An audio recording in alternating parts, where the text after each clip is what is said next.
សួស្តីពុកម៉ែបងប្អូនអ៊ំពូមីងចាមានបងប្អូនណាដូចខ្ញុំអត់ទេចាធ្វើជាម្ដាយគេណាពុកម៉ែបងប្អូនអ៊ំពូមីងចារ៉ាប់រងចាដោយសារគាត់ខ្ចីពេកហើយម្យ៉ាងវិញទៀតប្តីគាត់ហ្នឹងក៏អត់បាននៅដែរទៅធ្វើការកូនខ្ញុំណាកូនខ្ញុំបកើតហ្នឹងគាត់ទៅធ្វើការនៅឯពោធិ៍សាត់ណោះចាដល់អញ្ចឹងហើយយើងជាម្ដាយហ្នឹងរ៉ាប់រងជំនួសកូនធ្វើម៉េចចាមើលកូនមើលចៅដោយសារតែគ្នាវះកាត់ផង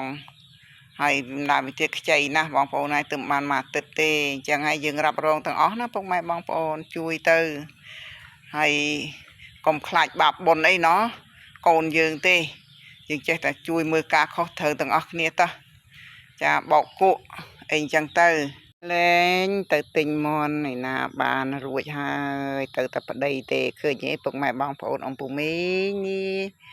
រវល់ជាប់កូនតូចហើយនេះឃើញអត់ព្រលឹមឡើងបោកគក់អញ្ចឹងឯងណាពុកម៉ែបងប្អូនចា